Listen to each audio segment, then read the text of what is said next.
Hey guys, Ed Kimberley and Stu Coles from Blaze TV here. And I'm going to grin like a Cheshire cat through all of this because Elite Hockey is back for the mini series in April.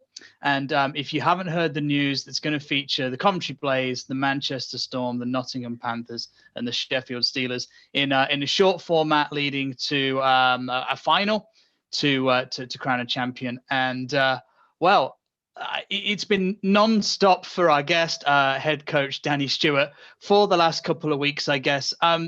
Danny, I mean, you must be as delighted as we are that hockey's back, and you must be really excited to get going in the series. Yeah, absolutely. I think you'd be crazy not to. You know, it's obviously we're getting back to what we love doing, and it's been a long year for everybody. So no, yeah, it's been a busy week and a half here since the decision was made. So a lot of scrambling going on right now, a lot of figuring things out as we go. But you know, it'll all be worth it when we get back on the ice. I mean, it must have been a little while in the making as well. How much input did the Blaze have on how the event's been shaped?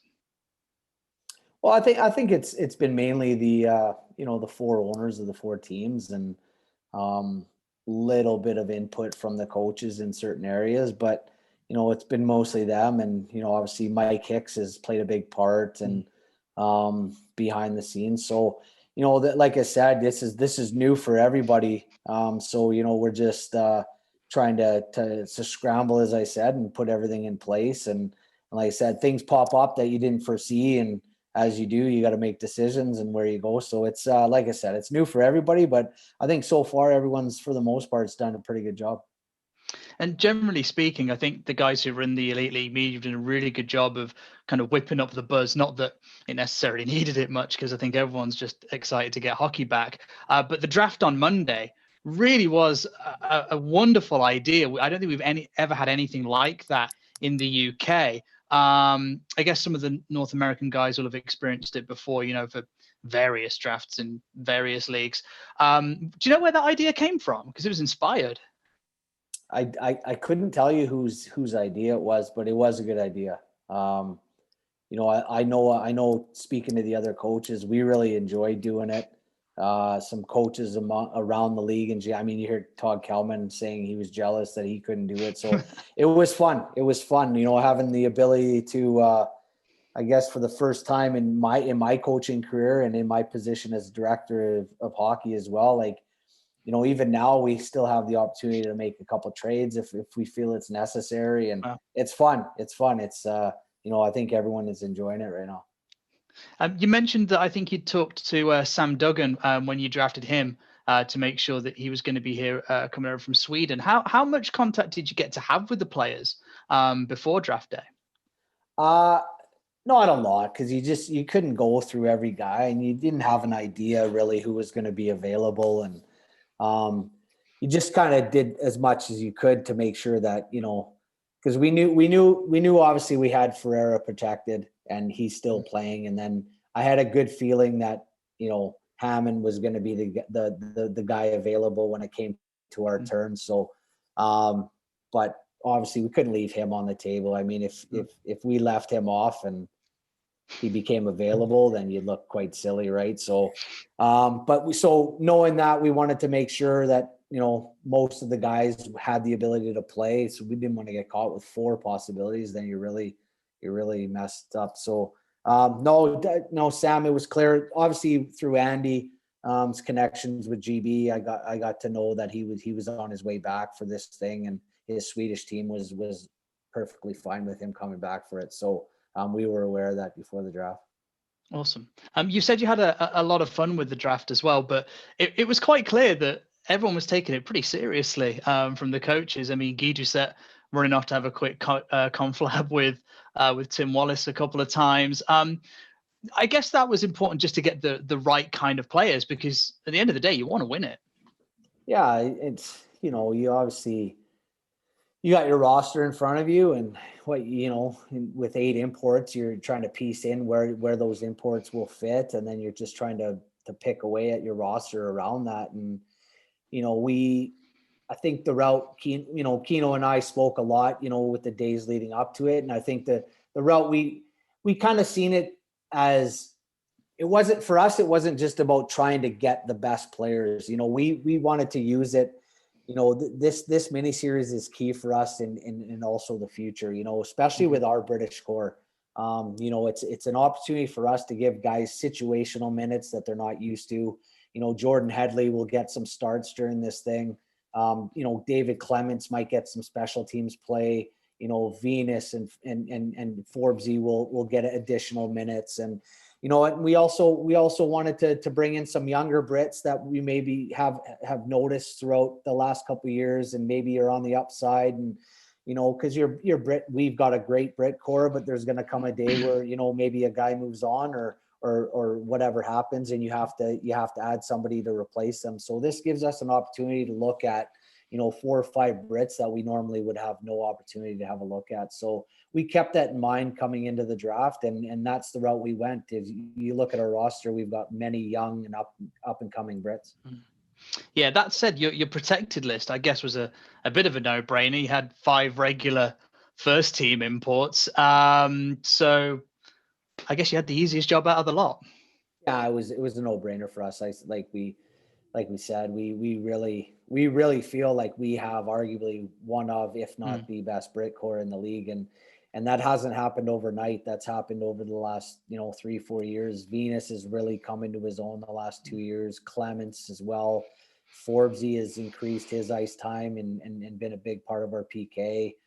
Headley gets better every year. And like I said, we want to use him more. And then obviously Feds, I mean, his season speaks for itself.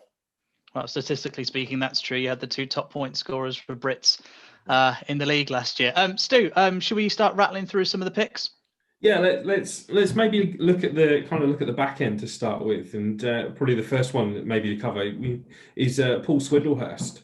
He's a guy got lots of elite league experience from teams around the league. Was that the part that made him an attractive pick? I know you said you were looking at youth for a lot of it, but here's a guy that comes in and can bring that experience as well. Yeah, and still at a decent age as well, right? And he, you know, I think there was a couple factors we thought of. He's obviously has just finished playing in Poland, so he'll be a little bit more up to speed than maybe some. I think us playing in Nottingham and playing on the bigger ice was a factor as well. You know, there was a couple other D-men that we thought about, and you know what, if we were playing out of the Sky Dome, potentially we'd be talking about another player. But you know, Swindlehurst for his size skates very well, and obviously he's coming off a couple decent seasons. You know, he was obviously in the part of the national team that's had such great success. So all those factors came in, and we felt that you know, on in terms of defensemen, he was probably the best available at the time. And then moving on, you were very quick afterwards to pick up more, and you drafted Cole Shudra, and he's played forward, he's played defense, but I think you mentioned in the draft that you were looking at him on the back end. Is that versatility something that you really value in this particular instance?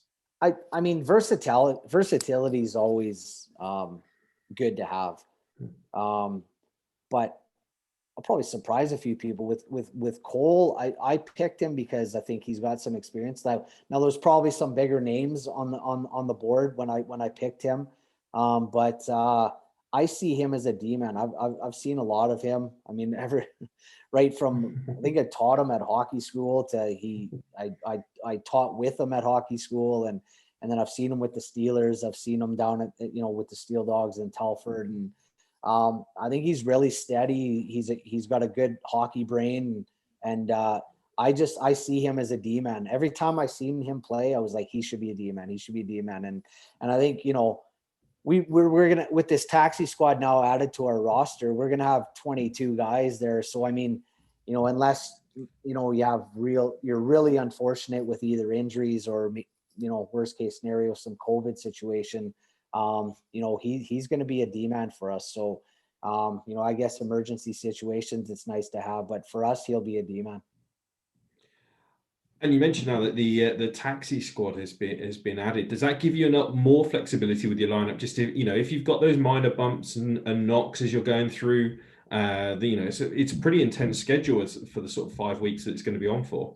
Yeah, I think with those younger guys, the taxi squad they call them, but I think with them being on site, like you said, there is a lot of bumps and bruises and if a guy comes to me 30 minutes before the game and says, "Look, Matt, my groin's getting worse. I just don't feel it."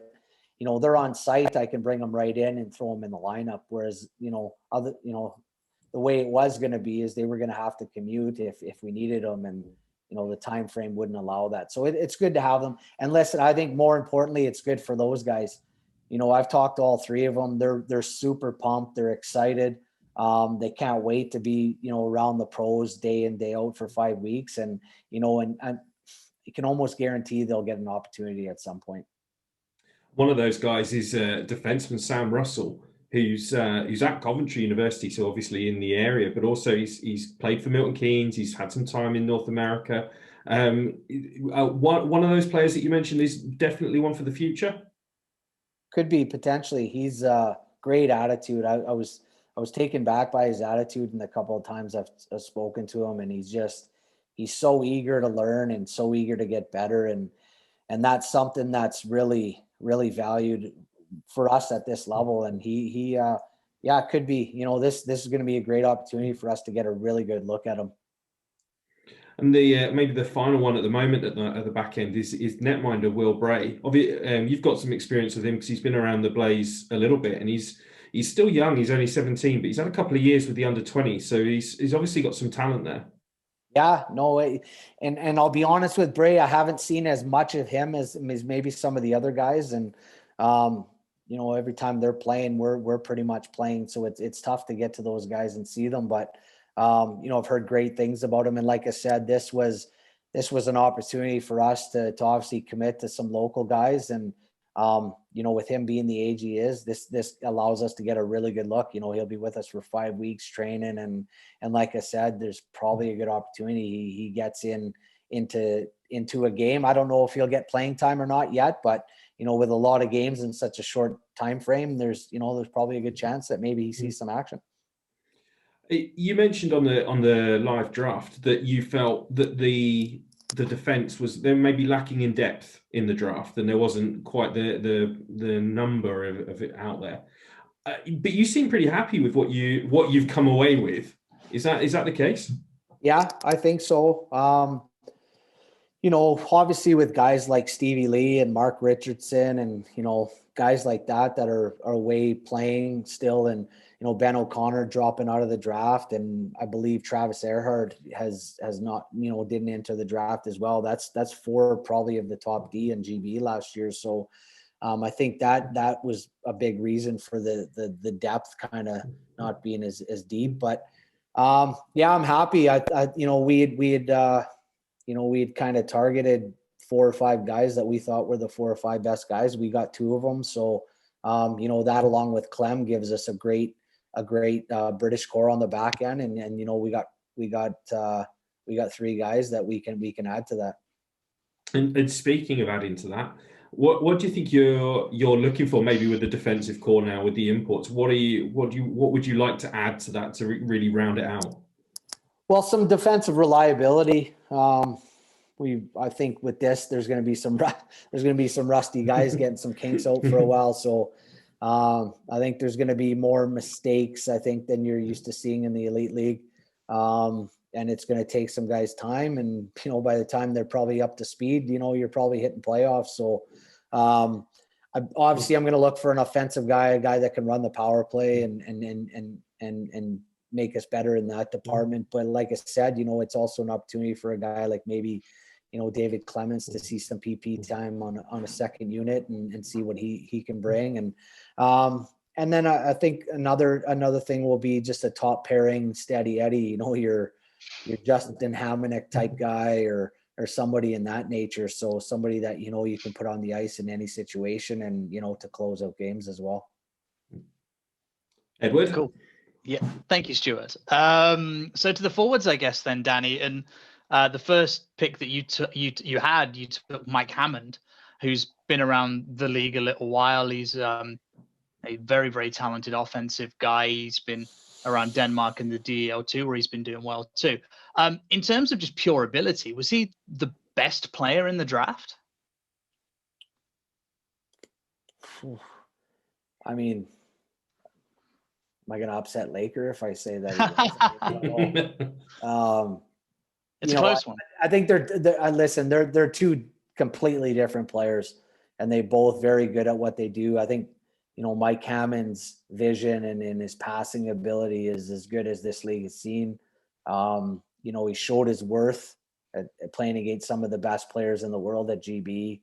It was a no-brainer for us. I know there's a slight risk that he could still be playing and not be available for this, but it was a decision we made. And if we're able to get him into our roster and build around him, then I think he can be a big player for us. You got teams like Sheffield that have already got some quality players there up front, and you need that offensive ability to be able to compete and win games.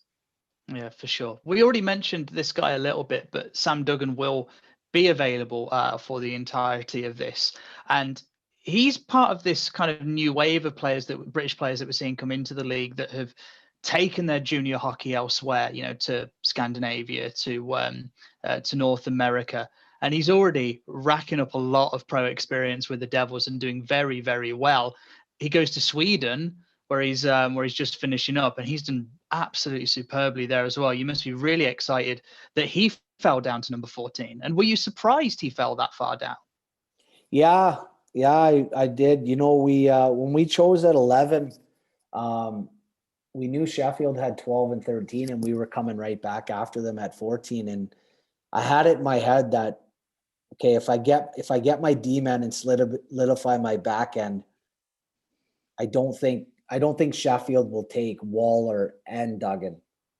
So I felt that whoever they didn't take, I would take. And, when Duggan was still available, we didn't waste any time. We went for him. And like you said, he's been part of a great winning culture there in Cardiff the last couple of seasons. I'm sure he's learned a lot off a lot of experienced pros, but more importantly, his trip to Sweden, I think, was massive for his development. I spoke to him today, and he mentioned, being on the ice in all situations. It was, for the first time in years, he was, going out there to protect a 1-goal lead in the last minute, or, on the power play or PK. And that's great for these guys. I think that's, unfortunately they weren't all able to do that. And fortunate to do that, but for the guys that did get away and got some extensive playing time in different minutes, and I think it's huge for their development. So we'll obviously add to that in these 5 weeks. He'll play. He'll be in our top 9, and potentially play some PK and special teams and even power play possibly. Yeah, definitely. And speaking of power play, he's a right shot too. You generally need to mix that in a little bit, as lefties tend to be a little bit more predominant. Yeah, I think in the next 5-6 years, we're going to be saying the opposite in the UK. You honestly, you go to hockey schools, you look at all these kids, they're all righties. So I think we're going to have an influx of righty soon. But yeah, no, you can't. You obviously need your right-handed guys as you do your left-handed guys. So it gives us some good balance. And it was a big pick for us too. With the uncertainty of Ferreira as well. Mm-hmm. Will he come in and replace Ferreira like for like? After Ferreira's season last year, you'd say no, but maybe with some opportunity, he can show us maybe something we don't know. So, having that depth there was important. Yeah, well, he's had good learning in some of the systems he's been in Sweden. They don't mess about. And speaking of players who've been to Scandinavia, Mack Howlett spent a lot of time in Finland developing his game. And yeah, we've seen him play a lot with the Glasgow Clan. That's a very talented young man you've picked up there. Yeah, he's another kid with a good hockey head, and a little small in stature, but he makes up with it with thinking the game. And me and Kino and I, have talked about him a lot over the last year, and we noticed that he just kept getting better and better, and played a bigger role. I think a little bit this year. He was a little bit on their PK, and he's still only 21, and I think people forget that. So again, good opportunity for him to come in and get some minutes. And he's been predominantly a winger in Glasgow in the Elite League, but I see him potentially playing up the middle. having some versatility. So I think our plan will be to start him in the middle. Cool, nice. You've got a few players that can mix into center as well, by the looks of things. So, Yeah. so that's cool. Tom Ruckus is the next one to talk about. He's quietly making a bit of a name for himself in Cardiff as well. He doesn't always get ice, but when he does, he makes the most of it. Yeah, he's a hard working kid, and he's got some good size to him. He plays a little bit heavier than maybe some of the other guys we have, and again, he's been part of a good winning culture there in Cardiff for the last few seasons, and when he has gone down to Swindon to play in that, at that level, he's shown some good offensive abilities, and another guy that can a little bit of versatility in the sense he can play left wing, right wing, and a good skater. So he brings a little bit of everything, and again, a good age. I actually, when we started really looking into him, I didn't realize he was still only, I think he's 24. I thought he was slightly older, so a kid at a good age. Yeah, definitely. And speaking of players having age on their side, someone that Elite League fans might not have seen is Ivan Antonov, and he has done absolute bits, pardon the pun, in the NIHL. Really high-end offensive guy. Doesn't have size on his side, but people are saying that this is a guy that could potentially make the jump and is a huge opportunity for him. Yeah, he's a good player. He's he's really quick, good feet, and he competes, but he's another kid that's got a good hockey head, and he's got some skill to go along with it. He sees the ice. He can put the puck in that when he gets an opportunity. I was watching a game 2 weekends ago when Telford was playing Bracknell, and he stepped off the goal line and just went short side on Heads. Heads won't like me saying that, but he went right up over his shoulder, and it was a great shot. And I just kind of caught my eye, kept watching him, and I don't know if you guys remember, but we used him a time or two, a couple of years ago as well, and he impressed me then. I think he was a little light still there at that time for the Elite League, but he's a couple years older now, a couple years more experience. So, and again, at a good age, I think 23 years old, and smart kid. He's currently taking his PhD, so wow, I'll have to make sure I'm sharp with explaining things to him so he's not. You might have to get Russ Cowley to translate somewhere down the line. But Antonov, Forbes, and Duggan all also played on a line in the GB under-20s, if I remember rightly. So those three guys very familiar with each other. Yeah, and Antonov and Duggan grew up together. They're really, really close friends as well. So it's always good to have that, and guys coming into a new situation together. It helps a little bit. And then finally, someone definitely to consider for the future is local kid Austin Mitchell-King. Flew right under the radar. Bless him. They didn't even have a picture of him for the draft, which I felt was a little harsh. But he's got a lot of potential, hasn't he? Yeah, obviously being local, I had the ability to kind of know who he was and see him a few times. I remember, when lockdown first started, when we got back to the rink being open a little bit, he came out for some skates, and I've talked to him a few times about some possibilities, and he's a kid at a great age and a big important time in his career for his development. And it's been unfortunate that he hasn't been able to play more hockey, and obviously being at the Hill Academy the last couple of years and being in North America, a lot's been shut down there in Canada. And but to get him involved, he's a big kid, 6'2". I mean, he's thick. He's probably tipping 200 pounds, and he moves well. He plays really heavy. He's got a great shot, and and I think he's definitely a kid to watch for the future. Awesome, Stu. Yeah, I maybe now thinking a little bit more in general. I think you've kind of alluded to it a little bit, but your plan is for running 4 lines, having lots of depth in the lineup for over the 5 weeks. Yeah, I think all the teams you'll see that. It's such a short. I mean, if you showed up day one and half your guys haven't played hockey and you're running 3 lines, you'll be down to 2 lines within a week. So I think having that depth will be very important for not just the guys for their fitness and getting back into it and I guess injury prevention, but also for these guys' development as well. So that means you're looking probably on imports wise, 1 netminder, 3D, 4 forwards. That's what you're looking to kind of fill the roster out with? That's exactly what I'm looking for, Stu.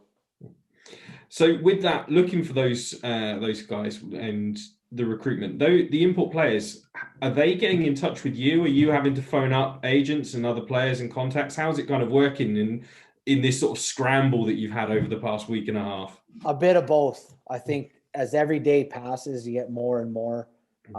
There's a lot of interest. I honestly, recruiting is not a concern for me in terms of the numbers coming through. But it's obviously just finding the right people in such a short period of time. I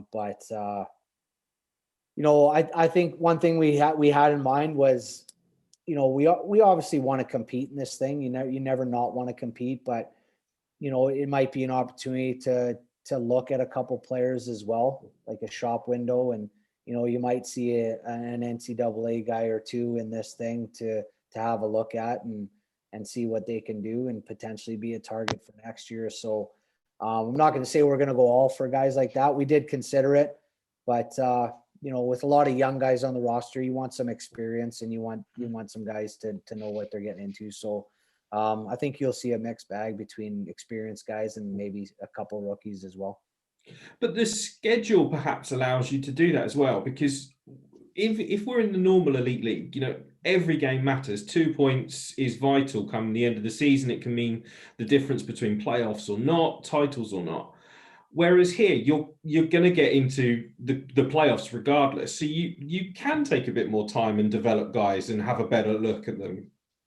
I couldn't agree more. And I mean, this is a debate we always have every year. We understand the reason why our playoffs are set the way they are, but every league game in the elite league is stressful. You play a home game in September and you lose it, you're already feeling stressed. And it's, that's what's created by our league setup. And I'm not saying it's right or wrong, but that's just the way it is. And like you said, if it was more a development into playoffs and trying to get better and at the same time maybe develop some young guys, maybe those guys like Jordan Hadley and that would get more time during games in the season. So this does give us that opportunity to do that and not stress about every single game and having to come out with 2 points. And don't get me wrong, the goal will always be to win hockey games, but you can look at other things that are equally as important as well.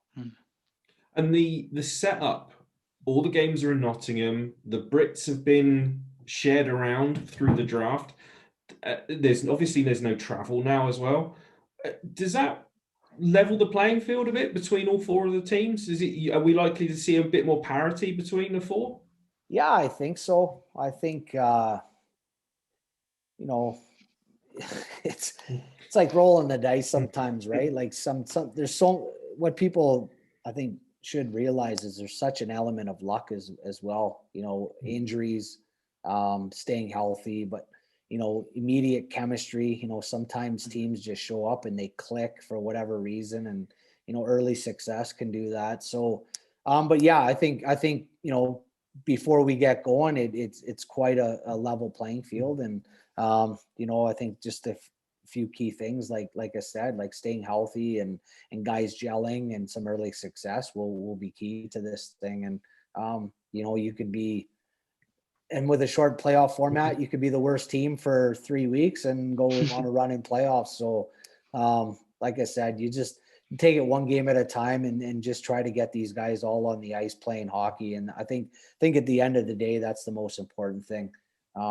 A lot of these young Brits that are still developing, they haven't had a lot of hockey in the last year at key moments in their career. And it's important to get them on the ice and playing. And also the GB guys, again, they're going back to play at the top flight in the World Championships. And it's important for them to get on the ice and play hockey as well. That's an important point you've just touched on there. I mean, GB's first game is against the Russians in the World Championships. I mean, imagine what would have happened without having played this series, and they'd have sent them in to the Russians in the World Championships, who a lot of KHL full season. It just would have been terrible for GB as a program, right? I agree. And without getting too far into it, I think, as this year went by and with some of the funding decisions that were made. And, you could argue it either way, where the money should go and so forth. But I believe that if any other sport in the UK was playing in the top flight and playing at some of the best players in the world in that sport, that team would be supported. So, it's huge. It's huge for them. I definitely wouldn't want to be rolling off the couch after binge watching Netflix to go play Alex Ovechkin in the World Championship. So, no, it's good for them. I wouldn't have wanted to do it and just go play those guys without any preparation. And one final question from me. The past time that we've been talking, you've gradually got a bigger and a bigger smile on your face as you start talking about it. What are you most excited about and looking forward to? Oh God, just getting out of the house for a little bit. Done a lot of parenting the last 11 months. So 12 months now. What day is it today? The 10th. The 10th. So we're 3 days away from when we stopped, right? We were March 13th. We had a game against Fife. So it's a year now. It's been a long year for everybody. And, I think we've been fortunate. My wife's been able to continue working, and, the kids have, managed to go to school for the most part, other than the last 7-8 weeks, but now they're back again. And, I think in terms of that, we've been quite fortunate, maybe compared to some. So, but, you have your days, but I don't think I was built to kind of sit on the couch and, just watch TV and just be a parent. So, I need my hockey back, and I'm sure everybody else does as well. Yeah, definitely. It's funny because teams over the course of a whole regular season and playoffs become a family, don't they? And this is a really unique experience, and you kind of probably have a little unique family out of it, which is, I guess you must be really looking forward to it, because you guys are going to be living together and I guess eating together and stuff because of the protocols in place. That's going to be really interesting. Yeah, as long as we stay 2 meters apart. Yeah, but it will be. It'll be a good experience, and I guess you could argue it both ways. We will be in the hotel together, and there'll be strict restrictions in place, but will we spend as much time as normal? I don't know. It's tough to say, because without that travel, you spend less time on the bus, and you can only, I'd imagine we'll only be able to spend a certain amount of time at the rink, and the hotel, you have to be seen, being separated from each other. So I actually think there'll be a lot of time where guys are doing their own thing. Every guy's got their own room during this bubble due to COVID restrictions. So it'll be interesting to see. Like I said, it's not something we've ever experienced before, so it'll be interesting to see how it pans out. And I guess you've got a heck of a lot to do in the next couple of weeks, so I guess we won't keep you any longer. Danny, this has been absolutely brilliant to talk to you, to pick your brain, and I'm really looking forward to seeing the boys on the ice. Yeah, we all are. We're excited, so it'll be good to get back. Awesome. Folks, it's not like a long summer. There's going to be signing news thick and fast, and before you know it, the mini-series will be started. So from Ed and Stewart Blaze TV, thank you very much. And hey, we're back. We'll see you soon.